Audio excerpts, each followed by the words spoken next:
Welcome back. We are joined today by Peter Schiff, the CEO of Euro-Pacific Asset Management and also host of the very popular Peter Schiff Show podcast.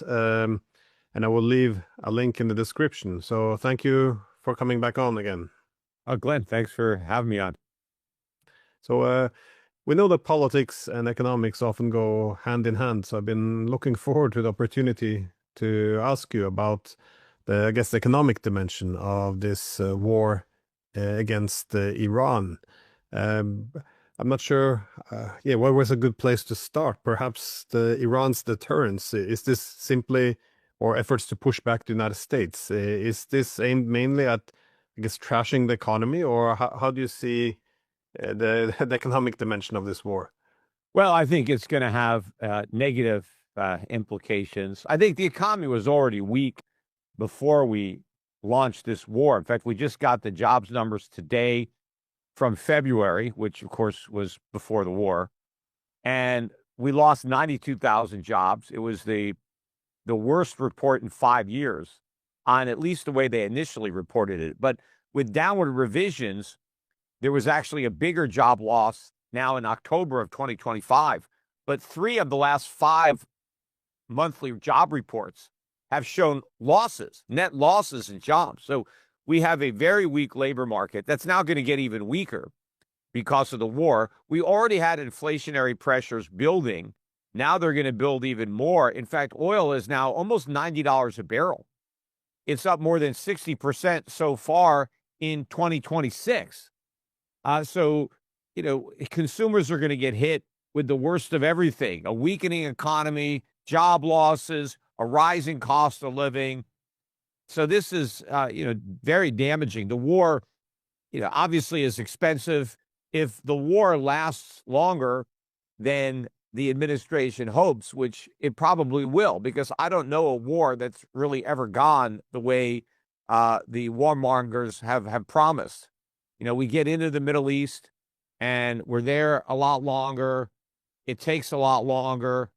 Who knows if we could win the war based on what our objectives are? I mean, can we bomb Iran rather, ultimately into submission? I suppose we could drop enough bombs on them, but I don't know that accomplishes regime change, because the regime that rises to fill the vacuum that we create could be even more hostile to the United States than the one that we destroyed.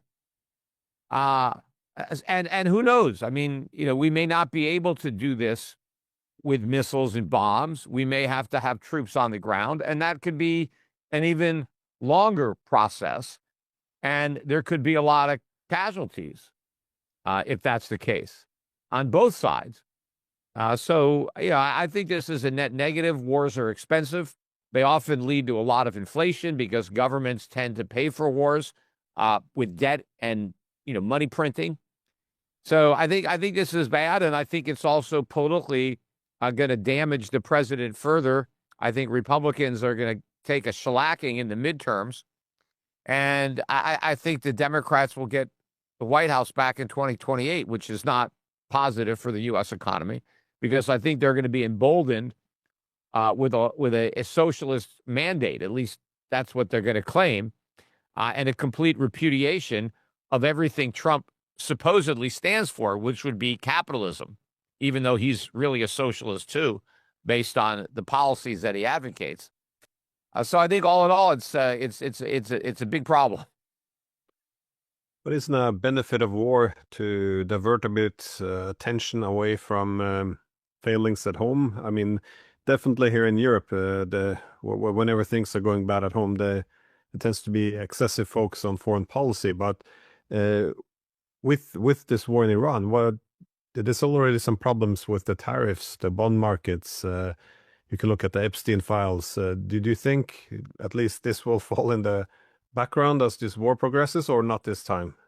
Well, there's always the chance that that's exactly why we went to war, as a distraction from all these other problems. In fact, if you look at some of Donald Trump's older posts on X, and at the time it was Twitter, but he accused Obama of potentially starting a war with Iran.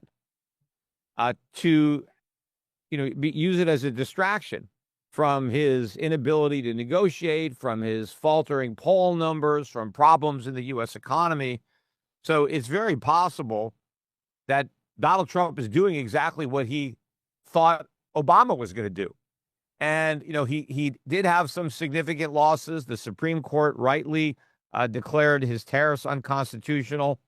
Also, the tariffs were never paid by foreigners the way Trump claimed. They were paid by Americans. In fact, if you look at import prices year over year, from before the tariffs were implemented or before Trump was even really president until now, import prices are basically flat. They didn't go down. And the only way foreigners would have paid our tariffs would have been if they dropped their prices enough to compensate for the tariffs that we pay. But they did not do that.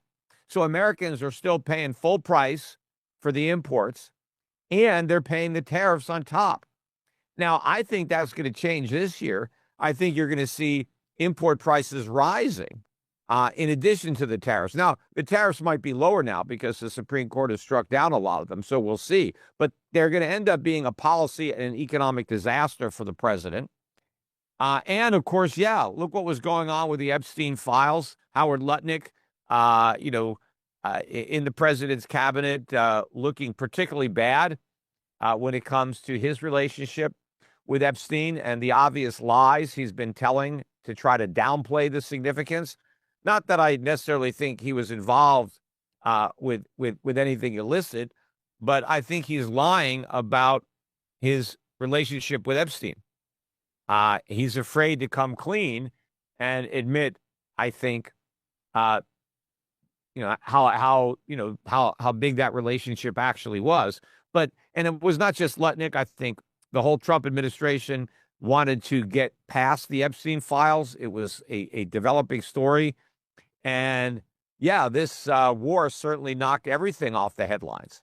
And now the war is the big topic of conversation. And so it may have been started to achieve that purpose. I don't know. But I don't believe what Trump said. I don't believe for a minute that he had any credible reason to believe that Iran was about to attack us. It doesn't make any sense that they would do that. And I think that we put them in a stronger position by attacking them because now they look like the victims and we look like the bad guy. And, if they were going to attack us, we should have let them do it. And then we could have retaliated from a much higher moral ground. And there would have been a lot more support for the war had we been attacked by Iran. Instead, we chose to go to war with Iran, and we put them in a position of having to defend themselves. Yeah, it's a bit disappointing. I initially was a bit enthusiastic about the potential of a Trump presidency. That is the promise of reindustrializing, ending all these expensive forever wars, having more transparency in terms of flushing out the Epstein class. But all of this kind of reversed at some point, which was disappointing. I was disappointed in the president's economic policies. The big, beautiful bill was a spending disaster. I was against the tariffs. A lot of his other economic policies that he's advocated, capping credit card interest rates, banning private companies from buying residential real estate, the efforts to potentially privatize Fannie and Freddie, what he's already done with the GSEs as far as having them go into the market and buy mortgage-backed securities. Pretty much all of his economic policies have been wrong. But at least on the military, on defense, he wasn't starting any wars, but now he's ruined that. Now, so he's betrayed everything that he supposedly stood for. And I think this is going to be the biggest political blunder since George Herbert Walker Bush, read my lips, no new taxes. Because he made a promise to the American people and then broke it. That's exactly what Trump did. Trump ran to end wars. He specifically criticized prior presidents who went to war in the Middle East and said that never would have happened if I was president. And so nobody voted for Trump hoping that he was going to start a war with Iran. In fact, there were people who were told that if you voted for Harris, you were voting for war with Iran. And so we needed to vote for Trump to make sure that didn't happen. And so now Trump is president and we're fighting a war with Iran.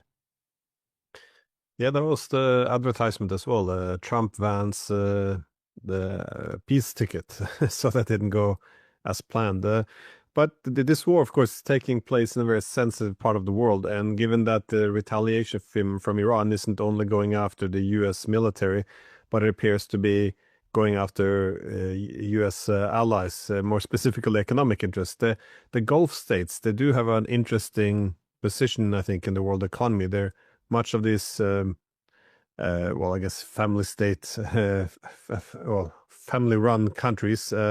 They're organized a lot around energy because they are, well, flushed with energy. Also finance, real estate, often populated by mostly expats. So how do you see the potential of, I guess, this region unraveling? Well, I mean, obviously, there's a lot of potential there. I mean, first of all, you've got the disruption in the Straits of Hormuz. You've disrupted all of the traffic through that particular water body. About a quarter, I think, 25% of all the world's oil is moving through there. But you've also got missiles flying around the Middle East because Iran is in a position where it has to attack U.S. Assets in its neighboring countries. I mean, we've got bases all over the Middle East. And now, Iran is having to launch missiles at those bases to try to take them out because we're using those bases to, attack them. But in the process, with all these missiles flying around, you're going to have some collateral damage. You're going to have some civilian targets that are inadvertently hit. But there's also the chance that other countries get dragged into the war because they perceive what Iran is doing as an attack on them because their missiles are going into their country. But you never know. Other countries could side with Iran, in the Muslim world. They could, look at Iran as the victim, especially since we put them in the position to claim that status by being the aggressor and by launching an attack with them. I mean, there were negotiations going on. Now, Trump claims that they weren't going anywhere, but, you're not supposed to attack the guys that you're negotiating with. I mean, it's not, really good form to do that. You should break off the negotiations first. But so I think, other countries could side with Iran. There could be an entire war in the region. And who knows? Other countries could be dragged in. Iran has some powerful allies. I mean, the Russians, the Chinese. I mean, now you're talking about a world war. So you never know, what could happen, right? You open up a can of worms and you just have no idea what you've let loose. And that's why we shouldn't have done this in the first place. I mean, I've been against it for all sorts of reasons. First and foremost, that I think it's another unconstitutional war. It's another war started by a president. The presidents are not supposed to start wars. Congress needs to declare war. The decision to go to war needs to be deliberated, and it needs to be arrived at by a consensus of Congress, not just the whim of one man. We can't have one individual deciding that America is going to go to war. That's not how our republic was formed. And I don't think it's a good idea because wars are going to be a lot more common and a lot more frequent if one person can just decide to take us into a war for whatever reason he wants or no reason whatsoever. And it's much more difficult if you have to convince Congress that the war is necessary and they all have to go on record voting for it. I'd much rather see that than just have a president who doesn't even have to, there's no even, reelection. Trump can't run again. So that, other Republicans could bear the consequences of his decision, but he doesn't. But at least the congressmen and the senators, they're always going to be held accountable for their decisions and their votes. because they have to run for reelection. At least they want to. These guys constantly run for reelection. So I'd rather have accountable politicians deciding to take us into war than someone who's not going to be accountable to anybody. Yeah, I guess the strange dimension was Trump. He seemed to be leaning towards the idea that the US had to make a pivot, so it can't be everywhere. So pivot to Western Hemisphere, Asia. In other words, get out of Europe and the Middle East. Now it's Yeah, still in, I in guess Europe and now, Middle East. Yeah. I guess the Nobel Committee now is happy that they decided not to give him the Nobel Peace Prize after all. He was really pissed off that he didn't get the Nobel Peace Prize. They'd be asking for it back if they gave it to him, and then he goes and starts a war. Yeah. Well, I guess yeah, it's a bit strange. The military should be the last resort because it's expensive, not just in monetary terms, but also on society. And but Yeah, I guess look, when we dropped a bomb on a school. We killed like 100 plus schoolgirls. Obviously, that wasn't our intent, but stuff like that happens. It's just a unavoidable consequence when you're launching missiles. They don't always hit on target, or whatever. But I just think about all the brothers and the fathers of these girls. How much are they going to hate the United States now compared to before? We're making a lot of enemies when we do stuff like this. yeah. Well, it's the problem when all you have is a hammer. Every problem looks like a nail. I think it's one of the perks of having a big military. It creates when you have a supply, it creates seemingly demand for it. But regarding the energy, because you mentioned not just the Gulf states, but as you said, they closed down the Strait of Hormuz, where 20% of the world's oil goes through. What are the wider consequences though for this in terms of the energy wars, or how the other great powers might position themselves? Well, I mean, obviously, higher energy prices will take a toll on consumers of energy now that it becomes more expensive. And to the extent that we have to spend more money on energy, we have less money to spend on other things. So, yes, there's obviously consequences. Now, there are winners.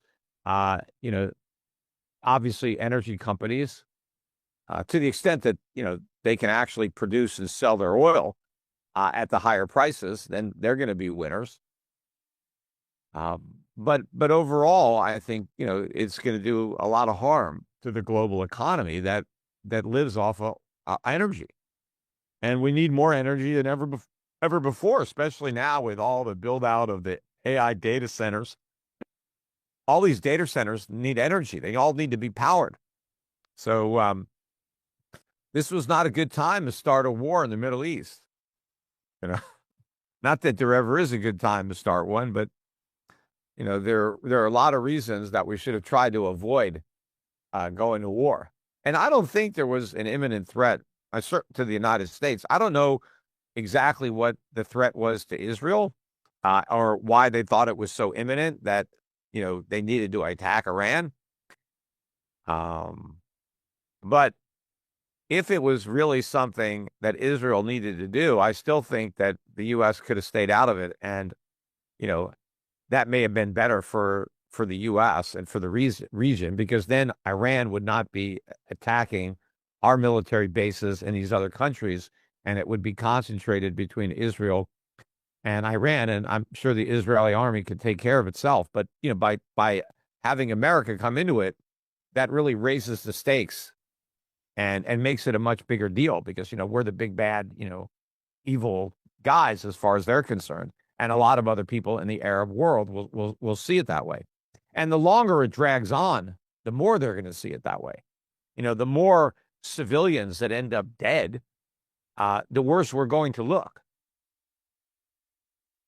Well, regarding energy supply, the China, of course, they're in a very impressive way been building up their energy production, which is yeah, quite an astonishing growth they have in terms of the supply of cheap energy, which is a great indicator, though, for industrial might if you want that lifeblood to feed your industries. But in Europe, we have a bit of an opposite problem. That is, our leaders recently celebrated that they liberated themselves from Russian energy, and now, I guess, against our will, we're also liberated from Middle Eastern energy. How do you see the European economies being influenced